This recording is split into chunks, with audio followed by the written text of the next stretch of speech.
Você está parado diante de uma porta. Você sabe que precisa abri-la. Você sabe que do outro lado algo está esperando por você. Um projeto, uma conversa, uma mudança, um novo capítulo da sua vida. Mas mesmo com a chave em mãos, você hesita. Você olha fixamente para a maçaneta da porta, tentando se convencer de que ainda não é a hora certa. Talvez você esteja esperando por um sinal. Talvez esteja esperando por coragem. Mas e se eu te dissesse que o tempo não vai trazer nenhuma dessas coisas? E se eu te dissesse que essa hesitação, essa pausa invisível que te impede de girar a maçaneta, não é preguiça, como você costuma pensar, mas medo? Medo do que você pode encontrar ao abrir. Medo do que pode acontecer se der errado. Medo do que pode acontecer se der certo. Procrastinação não é uma falha moral. Não é um defeito de caráter. É uma tentativa inconsciente de se proteger. Porém, ao tentar se proteger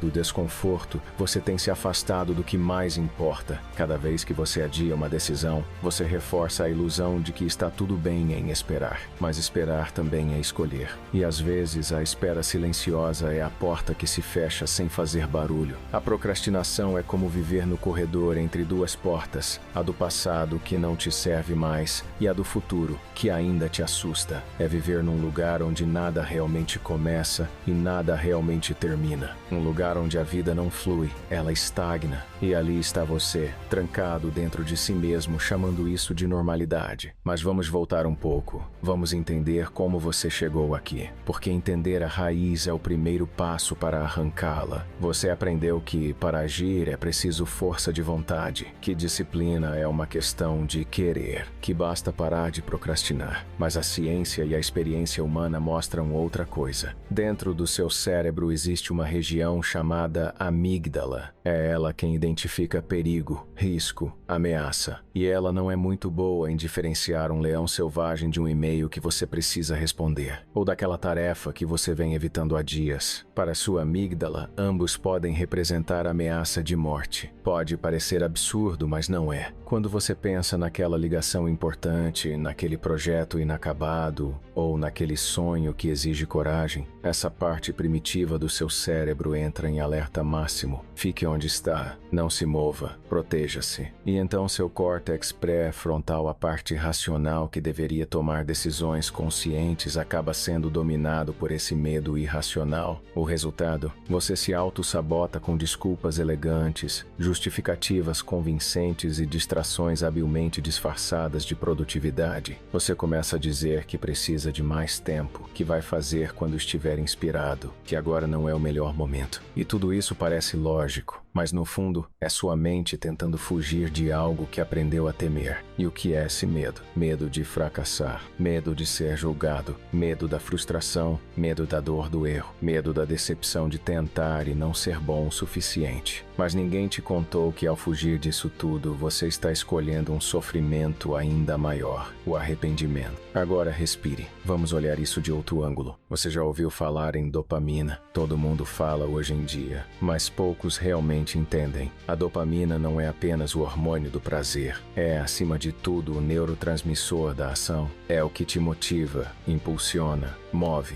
Sem dopamina, o desejo não vira gesto. O sonho não vira plano. A intenção não vira escolha. No seu cérebro existem dois tipos de dopamina em ação. A dopamina fásica, que aparece em picos ligada a recompensas imediatas, como abrir o celular, ver uma notificação, clicar em um vídeo, e a dopamina tônica, o fluxo sutil e constante que sustenta você através de tarefas longas, difíceis e silenciosas. A procrastinação acontece quando a dopamina fásica sequestra a dopamina tônica. Seu sistema motivacional começa a buscar alívio imediato, em vez de progresso real e duradouro. É como se, toda vez que você tenta focar no que realmente importa, outro eu dentro de você dissesse: só um minuto, deixa eu só verificar isso primeiro. E você vai e perde tempo. e perde energia. E aos poucos você começa a duvidar de si mesmo. Mas tudo isso pode ser transformado com pequenas ações, com novos rituais, com consciência. No modo caverna, aprendemos que a transformação acontece no isolamento, na intencionalidade e na intensidade. E aqui está o seu ponto de virada. A primeira coisa que você precisa fazer é encarar seu medo de frente. Pergunte-se honestamente o que eu estou tentando evitar. É o medo de fracassar, de descobrir que talvez eu não seja tão bom quanto pensava, medo de não terminar, medo de ser julgado. Coloque esse medo no papel. Sim, fisicamente. Não digite, escreva à mão, porque quando você escreve, ativa partes do cérebro que ajudam a processar emoções de forma mais racional. Quando você externaliza o medo, ele deixa de ser um monstro invisível e vira apenas uma sombra que precisa ser iluminada. Agora vá mais fundo, feche os olhos e imagine. Já se passaram 6 meses e você não fez nada sobre essa tarefa que vem evitando. Como você se sente? Quais oportunidades você perdeu? Quais portas não se abriram? Quais versões de você ficaram para trás? Agora imagine daqui a 3 anos. Mesma procrastinação,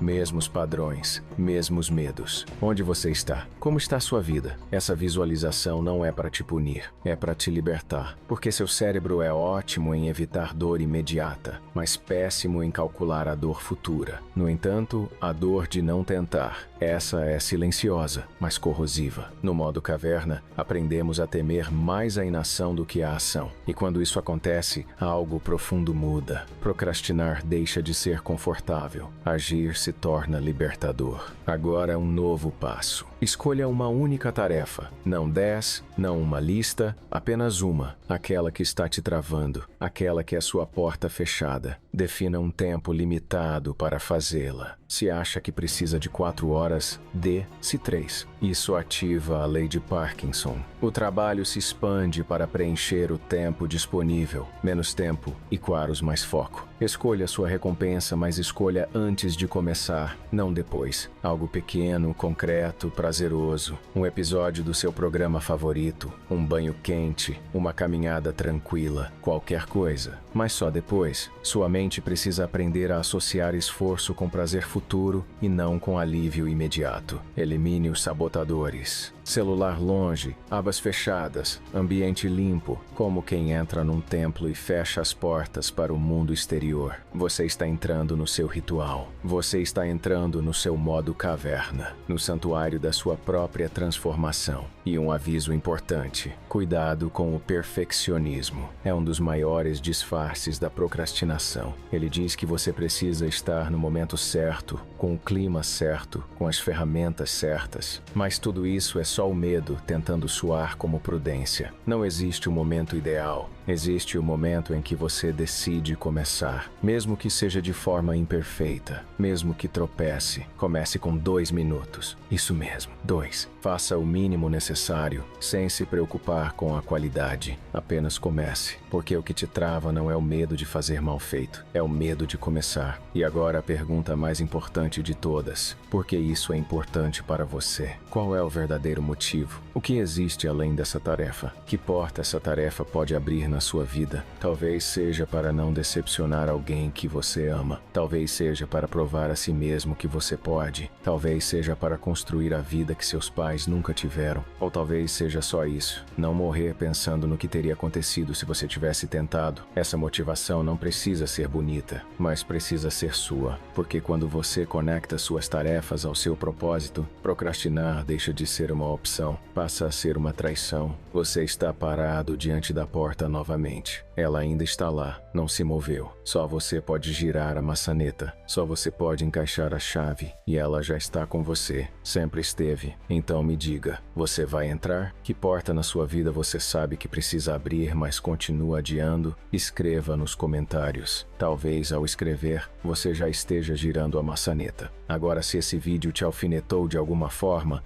não deixe essa porta se fechar. Talvez seja a única vez que ela esteja tão perto de se abrir. Você já deu o primeiro passo. Está aqui, ouvindo até o fim. Mas não pare agora. Curta este vídeo e se inscreva no canal. Não é só um clique. É um compromisso com a sua própria mudança. É a forma de dizer para você mesmo: eu não vou mais adiar. porque a partir de hoje, toda vez que você esquecer do seu potencial, nós estaremos aqui. E quando aquele peso voltar, quando a vontade de desistir te puxar de volta para a escuridão, você vai lembrar que existe um lugar, um ponto de luz, que vai te lembrar de girar a maçaneta. Então faça isso agora, antes que a porta se feche e você passe mais uma vez pela vida apenas olhando para ela sem nunca entrar. Até o próximo vídeo.